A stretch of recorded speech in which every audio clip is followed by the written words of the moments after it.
Warning, this podcast contains violence, sexuality, gore, and other horrible and disturbing things. Listener discretion is advised. Also, be aware that the hosts of this venture are ignorant dipshits, so please do not take anything they say as fact. And enjoy the show. Now, are you sitting comfortably? Good. Then we'll begin. Today we had 15 homicides and 63 violent crimes, as if that's the way it's supposed to be. The atoms in your left hand probably came from a different star than your right hand. It is our basic human right to be fucked up. A second plane now has crashed into the other tower of the World Trade Center. Putting chemicals in the water that turn the friggin' frogs gay. The defendant shall be incarcerated for the rest of her natural life with no possibility of parole. You are not machines. You are not cattle. You are men. We were somewhere around Barstow, on the edge of the desert, when the drugs began to take hold.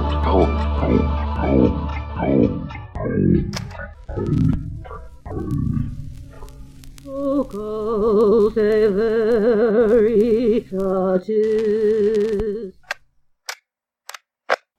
Alrighty, welcome back to Occultae Veritatis with your hosts Leon, Ood, and Sage. We're gonna jump right into What's Your Poison? So, what's your poison?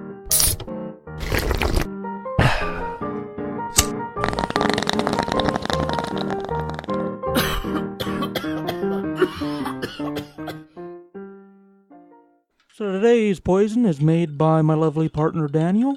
It is Di over ice with a little bit of lemon juice. Oh, it smells so good. What is it? What's Di Serono? Try it. It's delicious. You'll love it. Tell me what it is first. It's a liqueur. Of what variety? It's like orange and amaretto, yeah. Yeah, I'll buy it. I'm not like a hard liquor kind of guy. I really like this a lot. It's not bad. No, this is so good. Is this actually like hard liquor? Yeah. Oh, yeah. Oh, so like 40% alcohol per content? Mm-hmm. Yeah. Wow, that's incredibly smooth for 40%. Yeah, it's really good. So I will rate it a 6.5 out of 10. Thank you, Daniel. That was delicious. Yeah, that has hardly any burn. That's pretty damn good. Mm-hmm. Yeah, I think I'm going to rate it 8 out of 10, actually. Damn. Yeah. I don't know. I've never gets drinking it while paying attention and all that. So I will give it fucked in the ass, but still got the reach around. Oh, there you go. There we go.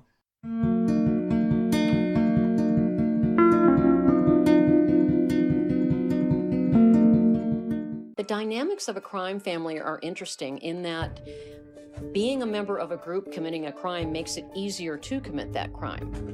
Yeah, well, maybe they're all in it together.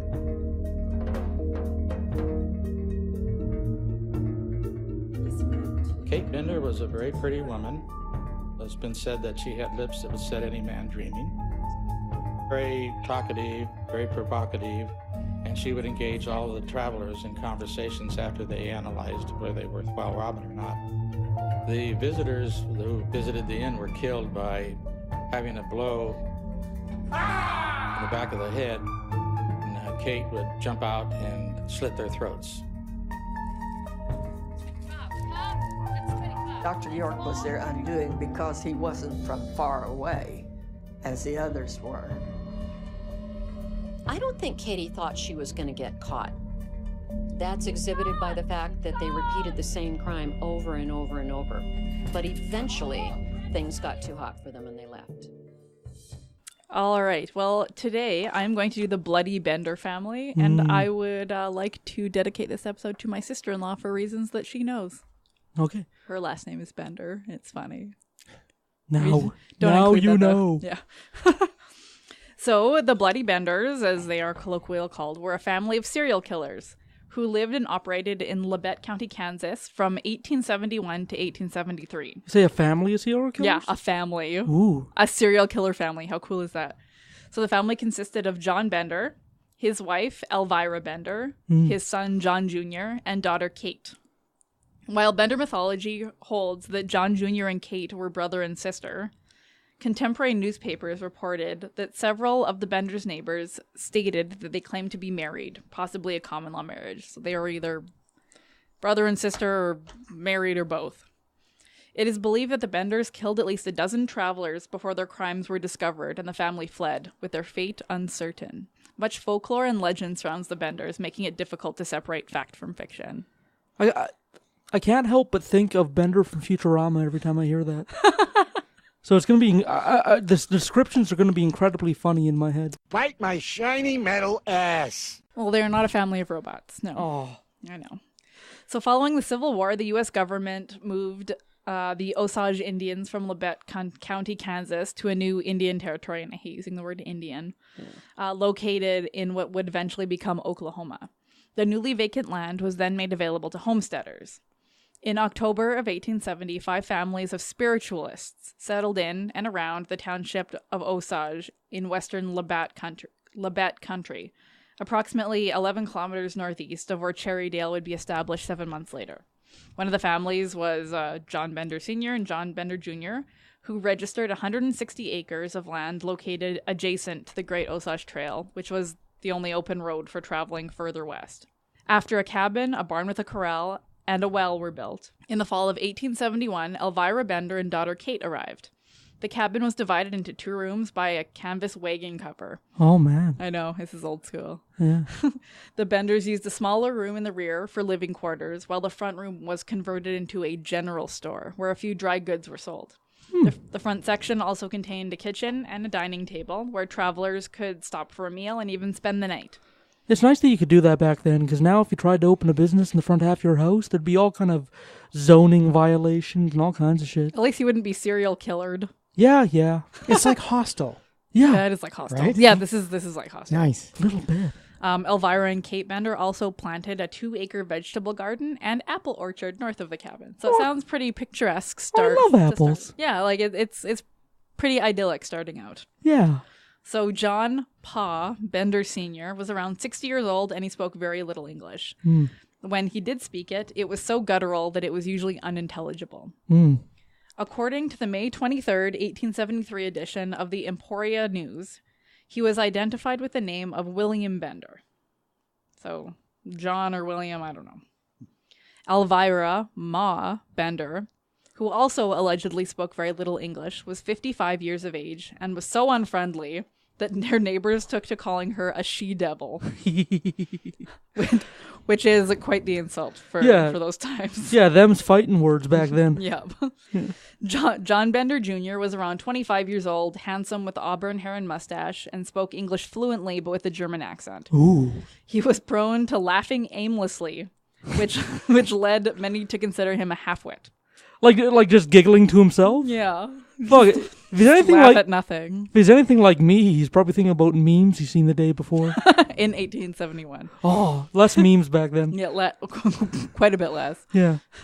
Kate Bender, who was around 23, was cultivated and attractive and spoke English very well with very little accent.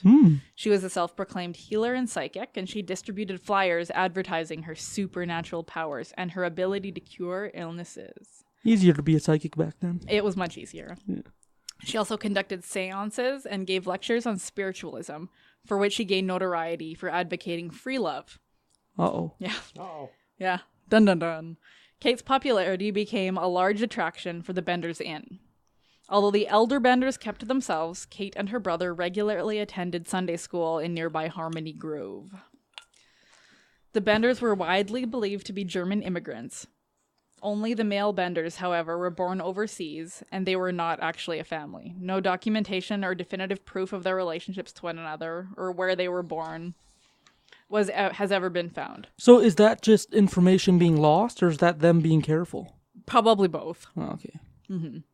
Pa Bender was either from Germany or the Netherlands, and is thought by some to have been born as John Flickinger. Man, so many names. I know, there's so many names. This is a lot of piecing together very small pieces. This is a very PC story. Yeah. Lots of folklore and legend and not so many facts. Hey, we need one of those after the what family do we do? Were those all the incest and all that shit? The Family International, the Children of God. Yeah.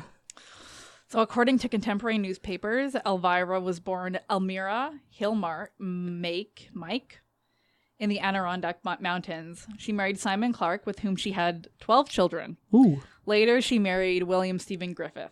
Elvira was suspected of murdering several husbands, but none of these rumors were ever proven. Kate was believed to be Elvira's sixth daughter, born Sarah Elizabeth Mike. She later married and was known as Sarah Eliza Davis. Sorry, there's so many names, and and like he said, she said. With how records were kept back then, like they could be combining people, or one person could count as two people, or who knows. Exactly. Based on an inscription in a Bible recovered from the Bender home, it is believed that John Jr. was born John Gebhardt, although no other proof of his identity exists. Some of the Bender's neighbors claimed that John and Kate were not brother and sister, but actually husband and wife. Oh, goody. So who knows what these relationships these people had? Yeah, we don't know whether they're brother or sister, or what their names were. Or there's so much mystery surrounding them. Yeah. May of 1871, a body of a man named Jones, who had his skull crushed and his throat cut, was discovered in Drum Creek.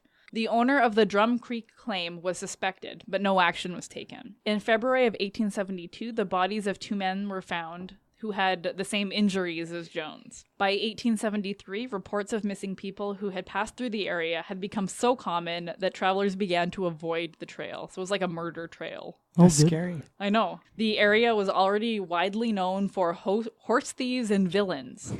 Yeah. And vigilance committees often arrested some of the...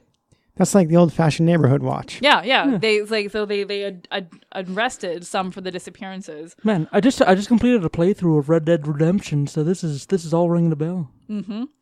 And these people were they were later released by the authorities. Many honest men under suspicion were also run out of the county by these committees. In the winter of 1872, a man named George Newton Longcore and his infant daughter Marianne left Independence, Kansas to resettle in Iowa and were never seen again. Not very independent then. Yeah. It's not a lot of settling. Wah, wah. Yeah. In the spring of 1873, Longcore's former neighbor, Dr. William Henry York, went looking for them and questioned homesteaders along the trail. He reached Fort Scott and on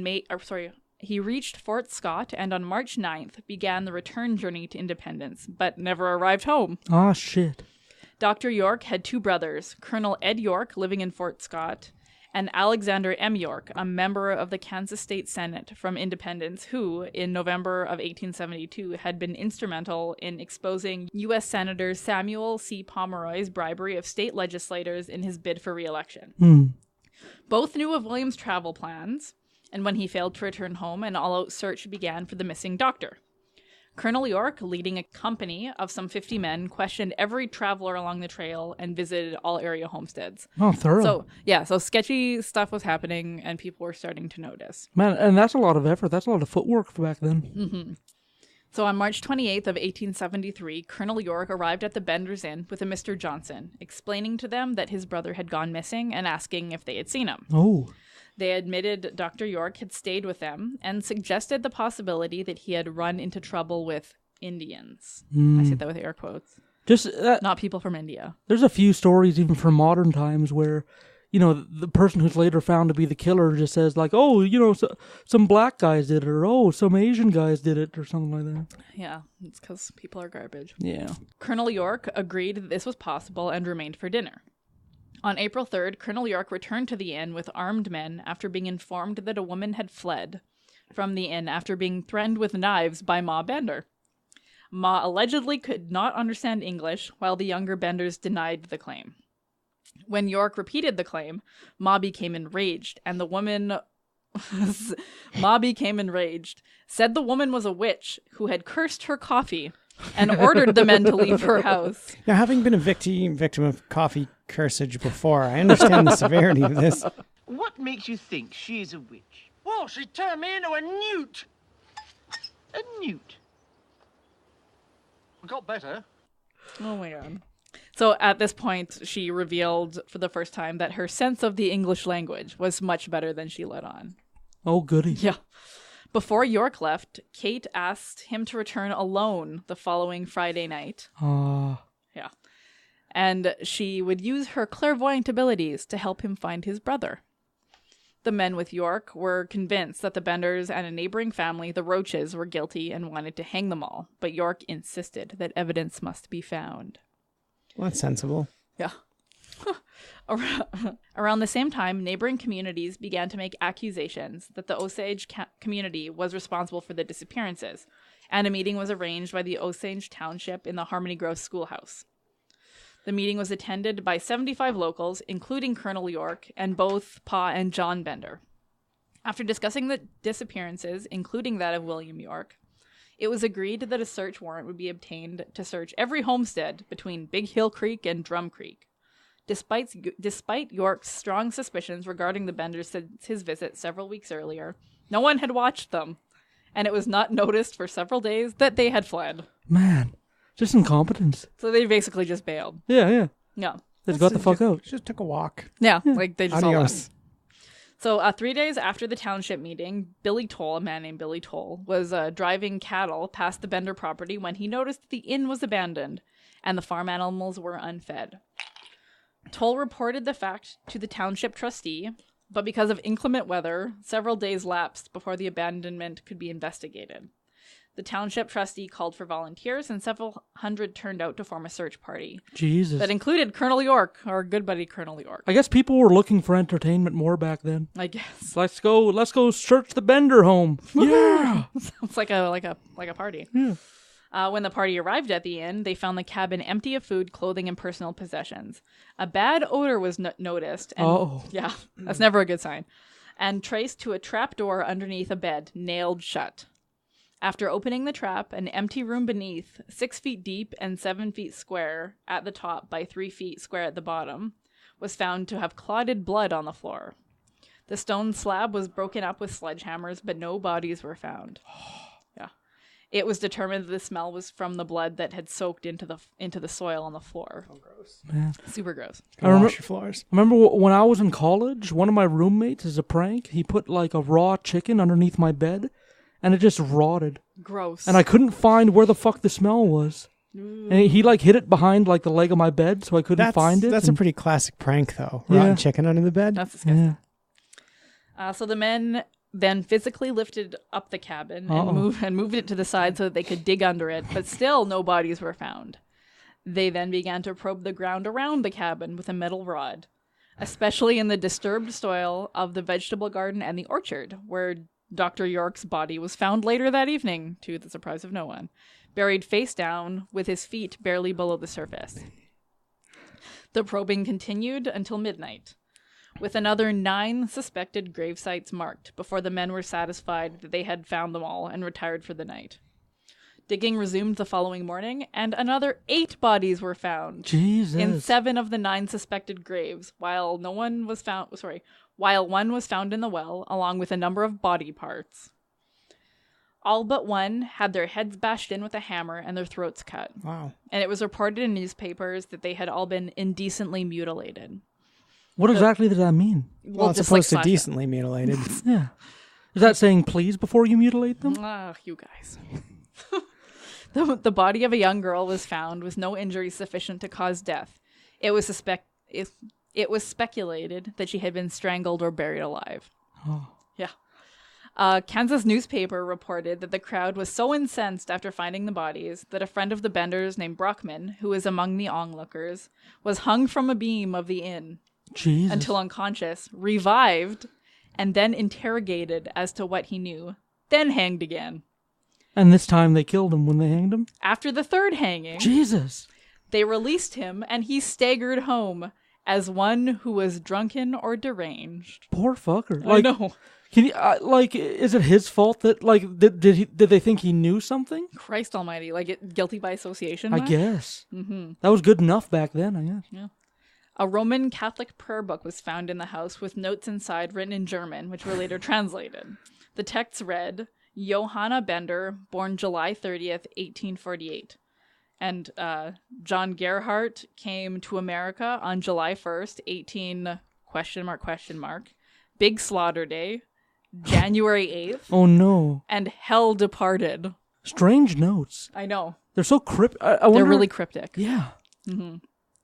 Word of the murders spread quickly, and more than 3,000 people, including reporters from as far away as New York City and Chicago, visited the site.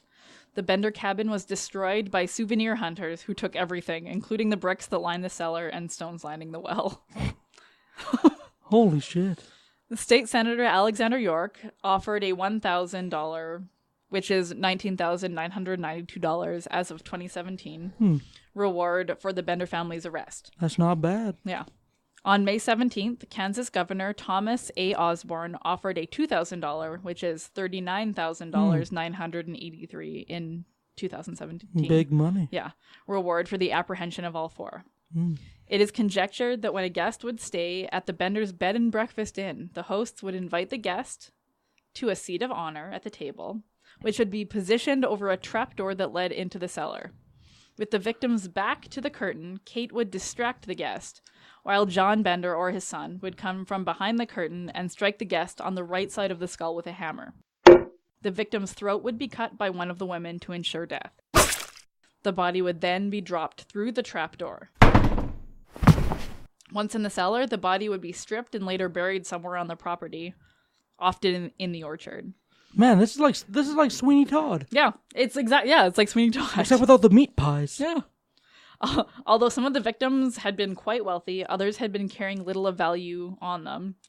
And it was surmised that the Benders had killed them simply for the sheer thrill. Man, why would you take that risk if there's no gain? I know. So these people are not all with it. I wonder if one of them started out sadistic and the rest followed, or if had to have been something like that, because they don't all just spontaneously come up with that. Yeah. I mean, to have a whole family that's sadistic, either it's heavily genetic or it's some huge coincidence. You know? But we don't even know if they were related. Yeah, fair enough. Yeah. So testimony from people who had stayed at the Bender's Inn had managed to escape before they could be killed appeared to support the presumed execution method of the Benders. William Pickering said that he had refused to sit near the wagon cloth because of the stains on it, and he was threatened with a knife by Kate Bender, whereupon he fled the premises. Jesus. A Catholic priest claimed to have seen one of the Bender men concealing a large hammer, at which point he became uncomfortable and quickly departed. Smart man. Yeah. 2 men who had traveled to the inn to experience Kate Bender's psychic powers stayed on for the dinner, but had refused to sit at the table next to the cloth, instead preferring to eat their meal at the main shop countertop. Kate then became abusive toward them, and a short while later, the 2 Bender men emerged from behind the cloth. At this point, the customers began to feel uneasy and decided to leave, a move that almost certainly saved their lives. Christ. Right? Man, it's weird that they need him to sit in that chair. Mm-hmm. Like they have it. I wonder why they needed that to happen exactly. Like, why couldn't they just beat him over the head? Like if he was sitting in a different chair. Because they snuck up. Because the room was split by that cloth. Oh, so they needed the surprise. Yeah, they needed the element of surprise. More than a dozen bullet holes were found in the roof and sides of the cabin, and the media speculated that some of the victims had attempted to fight back after being hit with the hammer. Christ. Detectives following wagon tracks discovered the Bender's wagon abandoned with a starving team of horses and with one of the mares lame, just outside the city limits of Thayer, which was 12 miles north of the inn. Man, they didn't make it far. Nope. It was confirmed that in Thayer, the family had bought tickets on the Leavenworth, Lawrence, and Galveston Railroad for Humboldt. At Chanute, John Jr. and Kate left the train and caught the MK&T train south to the terminus in Red River County near Denison, Texas.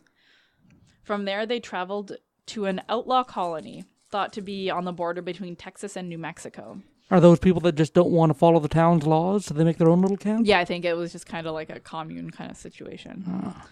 They were not pursued, as lawmen following outlaws into this region often never returned. So they just cut their losses. Yeah, you don't walk into the den. No. One detective did claim later that he had traced the pair to the border, where he found that John Jr. had died of apoplexy. What's that? What's apoplexy, Leon? I don't know, man. Let's Google it. Apoplexy. I don't even know any of those root words. Apoplexy definition. Apoplexy is unconsciousness or incapacity resulting from a cerebral hemorrhage or stroke. Oh, jeez. Okay. So that's what apoplexy is. Ma and Pa Bender did not leave the train at Humboldt, but instead continued north to Kansas City, where it is believed that they purchased tickets for St. Louis, Missouri. Several groups of vigilantes were formed in search for the Benders. Many stories say that one vigilante group actually caught the Benders and shot all of them but Kate, whom they burned alive. Another group claimed that they caught the Benders and lynched them before throwing their bodies into a river. Yet another claimed to have killed the Benders during a gunfight and buried their bodies on the prairies. Nobody ever claimed the $3,000 reward, however. So how many random families were murdered? I guess everybody's looking for notoriety. Yeah. But it's weird that no one ever claimed the reward. Yeah. The story of the Benders' escape spread, and the search continued on and off for the next 50 years. Often, two women traveling together were accused of being Kate Bender and her mother. Jesus. Yeah. In 1884, it was reported that John Flickinger, remember that name from before? Had committed suicide in Lake Michigan. Also, in 1884, an elderly man matching Pa Bender's description was arrested in Montana for a murder committed near Salmon, Idaho, where the victim had been killed by a hammer blow to the head. Oh, so they might have had to keep on killing to satisfy whatever sick needs they had. Yep. A message requesting positive identification was sent to Cherrydale, but the suspect severed his foot trying to escape his leg irons and bled to death. That'll happen. Yeah. I mean, A for effort. Yeah. By the time a deputy from Cherrydale arrived, identification was impossible due to decomposition.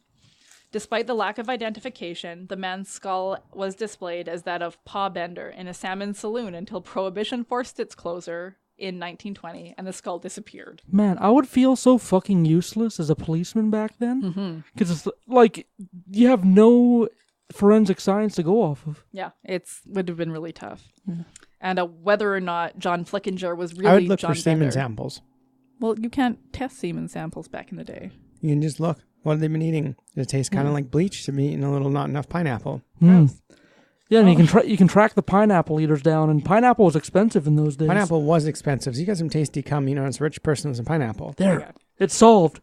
It's Monsieur Benarito up the street. The pineapple hoarder. The pineapple hoarder. Several weeks after the discovery of the bodies, Addison Roach and his son-in-law, William Buxton, were arrested as accessories.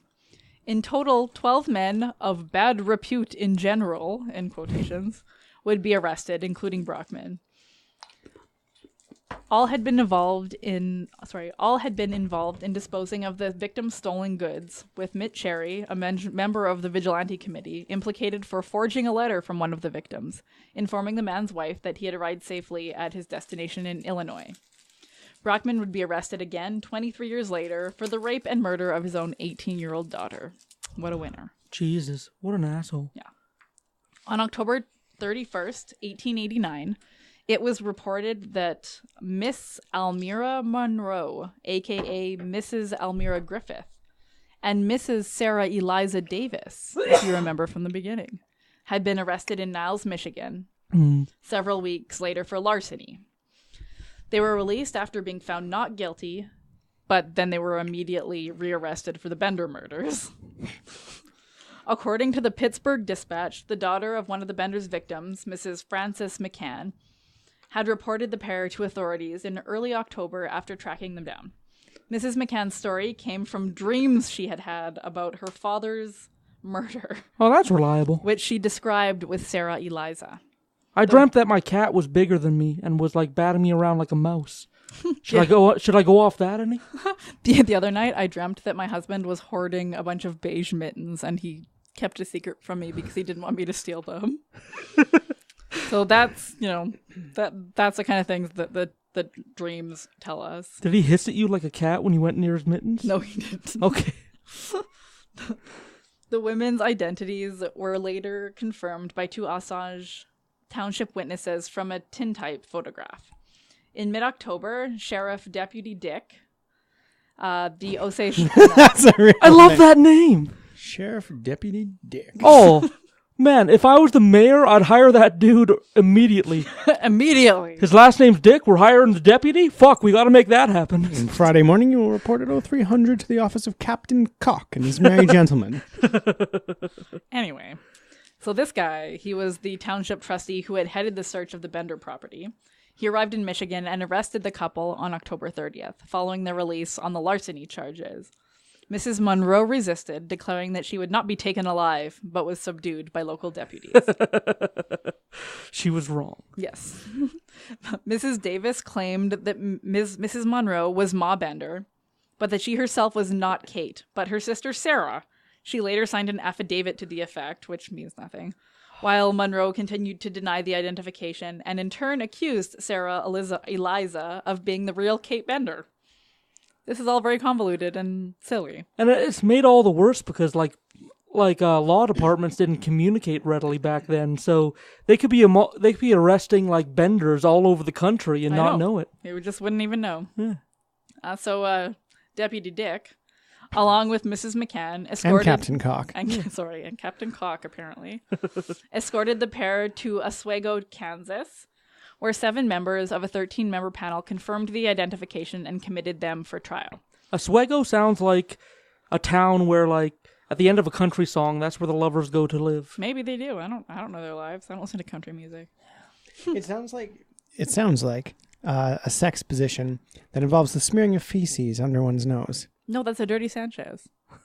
What's a frothy walrus? Oh no. I don't know, different kind of poop. What is a frothy walrus? A frothy walrus. I'm not Googling it. A frothy walrus is when someone's giving you a blowjob and you come in their mouth, and then just as they're about to swallow, you punch them in the gut, and they cough your cum out their nostrils. Wow. Frothy walrus. That sounds terrible. Has that happened once in history? Probably not. Oh.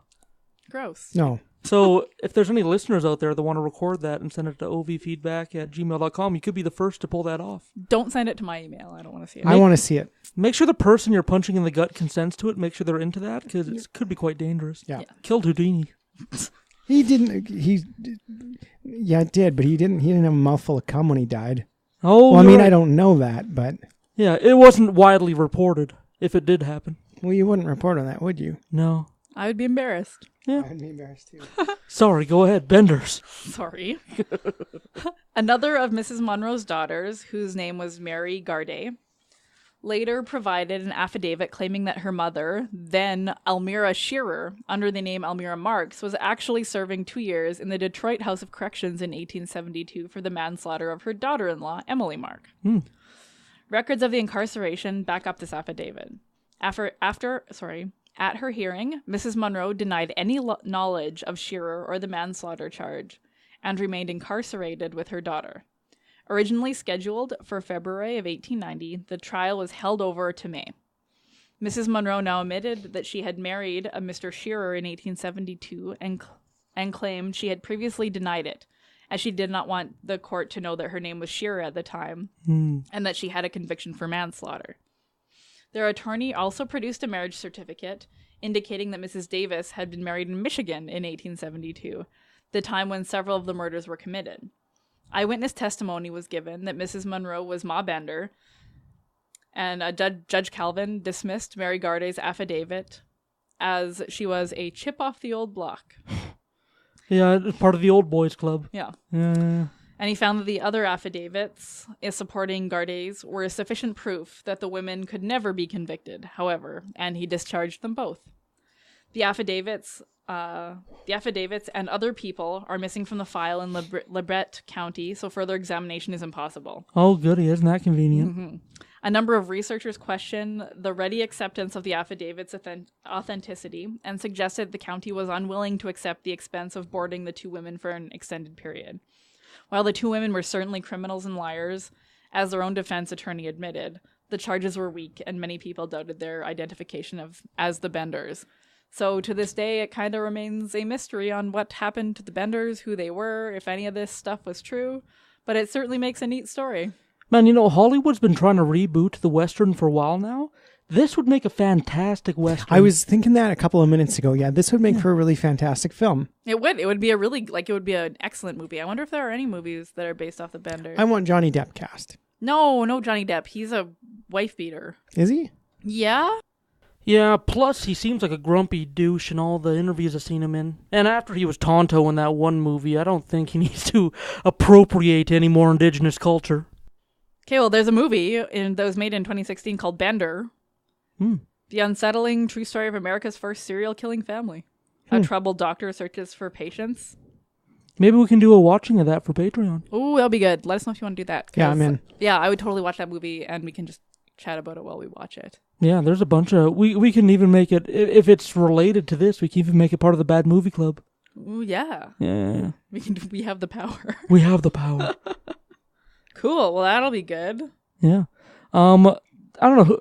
I guess we'll see who's playing people on that. That's the... It's nice that all these creeps are being cast out of Hollywood. Yeah. I'm glad that kind of the purification is happening. I wish Robin Williams was still alive. Yeah. Yeah, Robin Williams was pretty good. He had a daughter named Zelda, which is the name of my small dog. This is true. It's probably a coincidence, like, because that's just when politics started to turn crazy. Like, I guess the recent level of crazy. The suicide of Robin Williams still bothers me, like, on a daily basis. Yes. Of any political or news event that's happened in the last year. Robin Williams' suicide has been pretty deeply troubling to me. I felt like, it sounds cliche, but I felt my innocence kind of just crushed by that. Mm-hmm. Like, I feel much more jaded after that than I did before. I was going through a period of like really deep depression in around 2004, and that was when Robin Williams released his Robin Williams Live on Broadway special. Yeah. And I was far away from home. I wasn't living in Wetaskiwin yet. I was living in Saskatoon, but was in Alberta on some kind of bullshit where the fuck I was doing. I was having a super shitty day. I was just ready to cash in, come back to Saskatoon, admit defeat. And I happened to watch that DVD, Robin Williams Live on Broadway, and it was the funniest fucking thing I'd ever seen. Completely turned around my mood and ended up turning around the summer. Yeah. It reminds me of that, it's a dark joke from Hamlet. I think it's from Hamlet. And it says, a man goes to the doctor, and he says to the doctor, I've been feeling sad, I've been feeling down, I've been feeling like I shouldn't be here anymore. And the doctor says, well, you should go see the great clown Pagliacci while he's in town. He'll cheer you up. And then the man says, but sir, I am Pagliacci. Oh. Yeah. Reminds me of that. Because That's apt. Yeah, he's the man that wanted everybody around him to laugh and feel good. And he was hurting inside. It's sad. It was a belt on the doorknob too, which is like, I don't personally have experience with that method, but I know people who have completed and not. Yeah. Me too. That's one of those where you can go back, right? Yeah.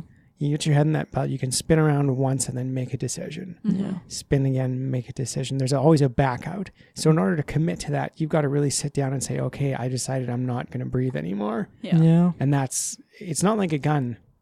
Yeah. You know, a gun's pretty, generally quite final. Or even stepping off the chair. Yeah, it's a binary decision. Yeah. Belt on the doorknob is when you do that, you meant to do that. And that's hard to think about. Yeah. Yeah. Because you have, like you said, it's not binary. It's not just a yes or no. It's no or maybe, no or maybe, no or maybe, no or maybe. Right. I can imagine finding someone like that. Yeah, so that's the end of the episode today. Hope you all enjoyed it. I hope you didn't mind a little divergence into Hollywood and the sad reality of Robin Williams ending his life. But, we're human beings behind the microphone over here, and sometimes we diverge into subjects that we feel we need to talk about. And I hope you're right along there with us, because, as we do this thing, we're going to pour our damn hearts out to you. Hope you enjoyed the Bloody Benders, and for our palate cleanser, we are going for the artist Ryan Sheeler and his country song, Skies and Shadows. I'll see you after the palate cleanser for the after show.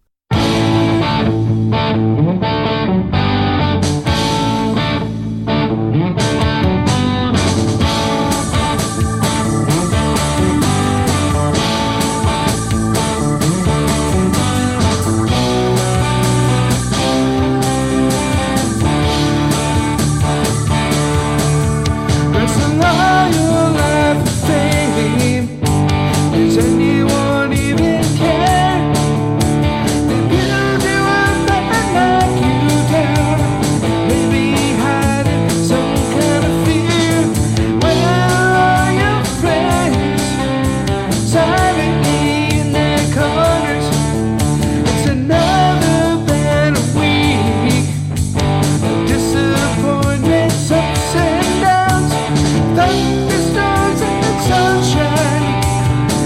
slam shut and others open. Maybe you'll believe, or just ask why. Up through the sky, down to the ground, burn it down, turn it around, set this land on fire and break my heart. Let me live this freedom out, escape this shadow game.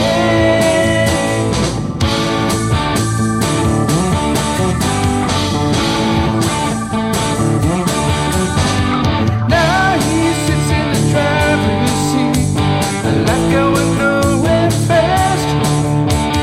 Never really found the love that seems to last.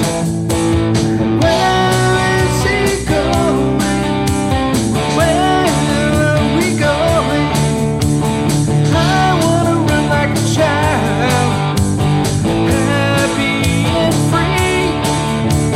And I don't wanna chase after things, white clouds, even rainy days. I'm just walking down this bridge, smile on my face. Up from the sky, down from the ground, burn it down, turn it around, set this planet on fire and break my heart. Let me live this freedom out, escape this shadow game.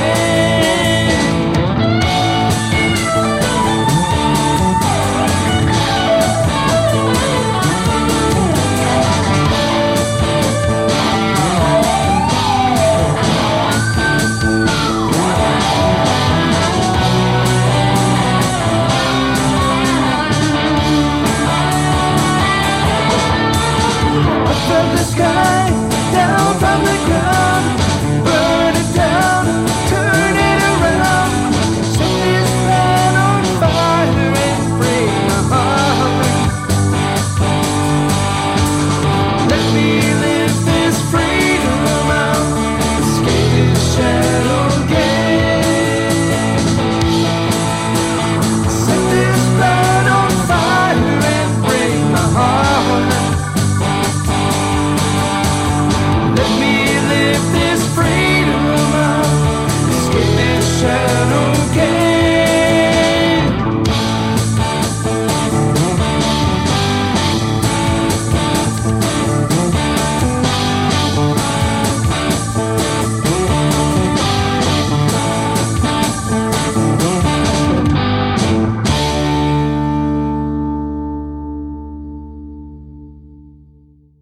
And there we go. You know, I'm not a big fan of country, but that one wasn't too bad. And you know, since we were doing the Bloody Benders in the Old West, it seems like it was appropriate. Oh, so big news. We have a couple new patrons on the Patreon. First and foremost, donating at the $1 a month level. That's the buy us some candy level is Charlene, Missouri. Ooh, a piece of candy. Oh, that's a great last name. I hope that's real, because that is a kick-ass name. And donating at the $5 level, that's the buy us a beer level, Rachel Hayes. Beer. I guess the drink's on you this week. And to all our lovely patrons, thank you so much for donating and supporting this podcast. You know, in the little Patreon video I made, I talked about how in times of old, you know, in ancient history, there used to be patrons of the arts, you know, private citizens that gave up their hard-earned cash in order to support art initiatives. And you guys are doing the exact same thing in this modern world. We're not owned by a corporation. We're not owned by a radio station. We're not owned by a podcast network. We are just three people who sit in a room and talk about weird things. And thanks to you lovely folks, we're able to do that. The level we're at now, we have our hosting costs and our website hosting costs all taken care of. We're able to distribute and host the website free of cost to us. So right now, we're working for free instead of working for negative. And we only have you patrons to thank for that. So from the bottom of my heart, thank you very much. And that is it for this week. Next week, we'll be back with another exciting episode. I hope to see you then. Until then, happy 2018. And you know what? Keep your resolution this year. This is going to be the year where we're all going to keep the resolution. I believe in us. We have the power. See you next week.